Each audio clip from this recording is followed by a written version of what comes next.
Good morning, students. Our today's topic is sexually transmitted diseases, page number 63 of your NCERT book.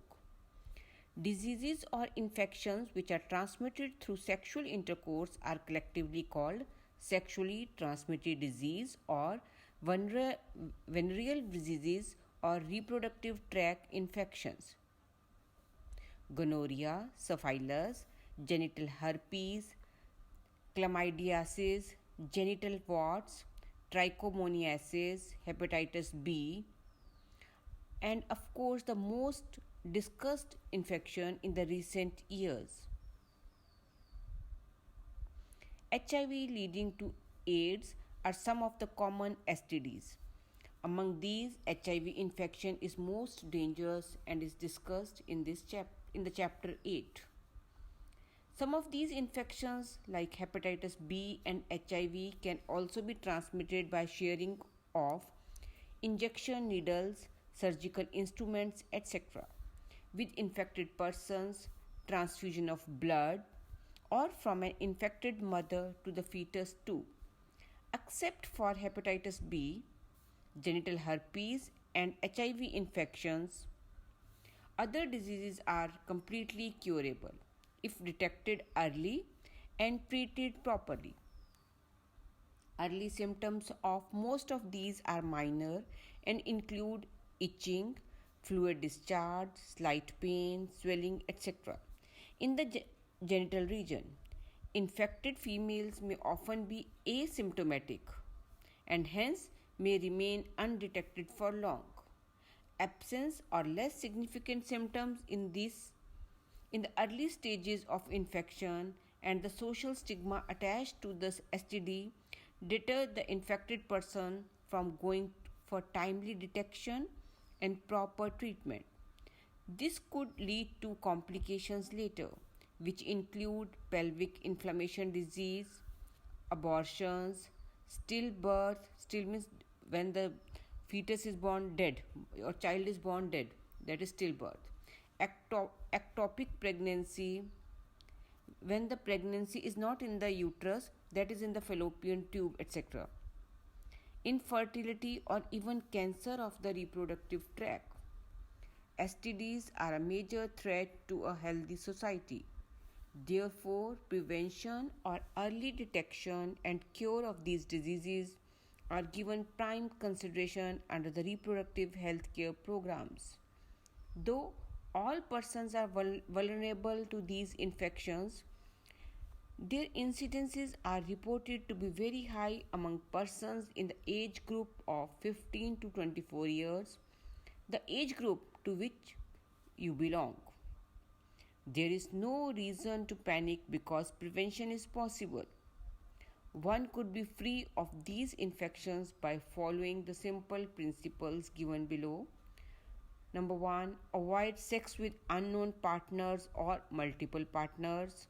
Second, always use condoms during coitus.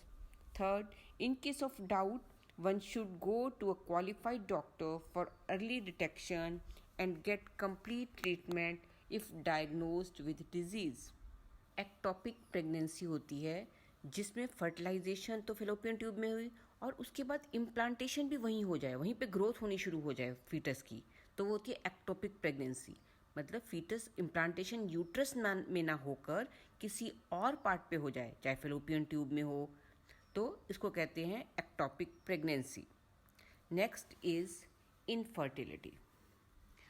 A discussion on reproductive health is incomplete without a mention of infertility. A large number of couples all over the world, including India, are infertile. That is, they are unable to produce children in spite of unprotected sexual cohabitation. The reason for this could be many: physical, congenital diseases, drugs, immunological, or even psychological. In India, often the female is blamed for the couple being childless, but more often than not, the problem lies in the male partner. Specialized healthcare units, infertility clinics, etc., could help in diagnosis and corrective treatment of some of these disorders. and enable these couples to have children. However, where such corrections are not possible, the couple could be assisted to have children through certain techniques known as assisted reproductive technology, ART. So what is the full form of ART? Assisted reproductive technology. Learn this word. Assisted reproductive technology क्या है? ये कुछ बाहर, अगर कोई couple properly reproduce नहीं कर पा रहा तो कुछ स्पेशल टेक्निक्स हैं इन द लेबॉर्ट्रीज जो कि हेल्प कर रही हैं उस कपल को ताकि वो चाइल्ड प्रोड्यूस कर सके. In vitro fertilisation outside the body in vitro is in almost similar conditions as that of the body. In vitro means outside the body of the female fertilization occurs and conditions are similar as that of the inside of the body, followed by embryo transfer in such methods. In vitro fertilization में क्या है? Fertilisation female की body से बाहर करवाया in under laboratory conditions और embryo को फिर फीमेल की बॉडी में ट्रांसफ़र कर दिया, that is embryo transfer. In this method, popularly known as test tube baby programs, ova from the wife or donor and sperm from the husband or donor are collected and are induced to form zygote under the simulated conditions in the laboratory. In vitro fertilisation में क्या है? Ovum female से भी ले सकते हैं और अगर फीमेल ओवम नहीं प्रोड्यूस कर रही तो किसी डोनर का भी एग लिया जा सकता है. ऐसे स्पर्म या तो मेल पार्टनर से ले सकते हैं या कोई डोनर से भी ले सकते हैं और उन एग और स्पर्म को लेबोरेटरी कंडीशन में जाइगोट बनवाया जाता है. द जाइगोट और early embryos could then be transferred into the fallopian tube. जब ये जाइगोट बन गया तो इसको फिर फीमेल के फेलोपियन ट्यूब में जो है उसमें ट्रांसफ़र कर दिया जाएगा. अगर तो वो अगर उस जाइगोट में अभी 8 ब्लास्टोमियर्स ही बने हैं, हमने पहले रिप्रोडक्टिव हेल्थ में रिप्रोडक्शन वाले चैप्टर में पढ़ा था कि जाइगोट है, फिर उसमें माइटोटिक डिविजन्स बंद होती हैं और ब्लास्टोमियर्स बनते हैं. जब वो ब्लास्टोमियर्स 8 सेल स्टेज का होता है तो उसको फीमेल की फेलोपियन ट्यूब में ट्रांसफ़र कर देते हैं. तो इस टेक्निक को बोलते हैं ZIFT, ZIFT, that is zygote intra fallopian transfer. 8 blastomeres तक के जाइगोट को फीमेल के फेलोपियन ट्यूब में ट्रांसफ़र कर देना है. इसको बोलते हैं ZIFT, zygote intra fallopian transfer. And embryos with more than 8 blastomeres into the uterus. This is known as intra uterine transfer to complete the further development.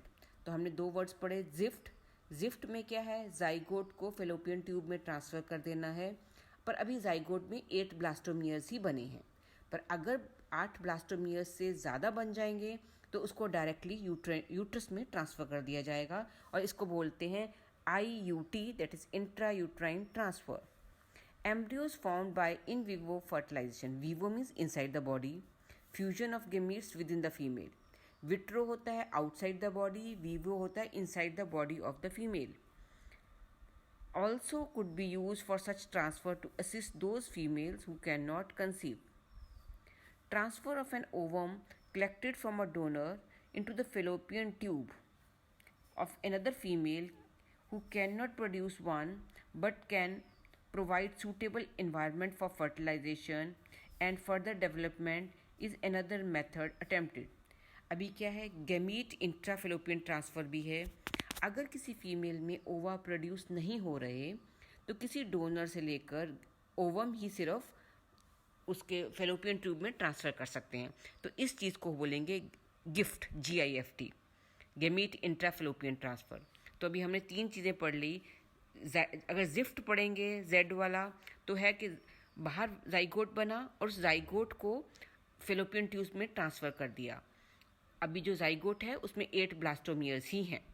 अगर 8 ब्लास्टोमियर से ज़्यादा बन गए तो उसको फीमेल के यूट्रस में ट्रांसफ़र करना है, उसे बोलेंगे इंट्रा यूट्राइन ट्रांसफ़र. अगर फर्टिलाइजेशन बाहर नहीं करवाई, सिर्फ गैमीट एक डोनर से लेकर उसको फीमेल के फेलोपियन ट्यूब में गैमीट्स को ही ट्रांसफ़र कर दिया तो इसको बोलेंगे gamete intra fallopian transfer. Intracytoplasmic sperm injection (ICSI) is another specialized procedure to form an embryo in the laboratory in which a sperm is directly injected into the ovum. अब इसमें क्या है, स्पर्म को ही हम इंजेक्शन के through ovum के साथ में फर्टिलाइज करवा रहे हैं. इसको बोलेंगे intracytoplasmic sperm injection. Infertility cases, either due to inability of the male partner to inseminate the female or due to very low sperm count in the ejaculate, could be corrected by artificial insemination techniques. In this technique, the semen collected either from the husband or a healthy donor is artificially introduced into the vagina or into the uterus. That is intrauterine insemination of the female. अगर sperm का count कम है या फिर proper नहीं बन रहे तो उनको अलग से ट्रांसफ़र करवाया जाएगा फीमेल के यूट्रस में या फिर वेजाइना में. तो इस टेक्निक को कहेंगे intrauterine insemination.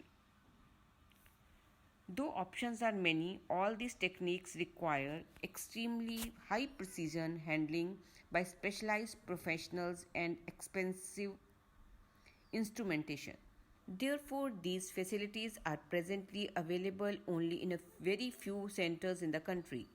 Obviously, their benefits is affordable to only a limited number of people. Emotional, religious, and social factors are also deterrents in the adoption of these methods. Since the ultimate aim of all these procedures is to have children, in India we have so many orphaned and destitute children who would probably not survive till maturity unless taken care of. Our laws permit legal adoption and it is a yet one of the best method for couples looking for parenthood. With this, our chapter is complete. Thank you.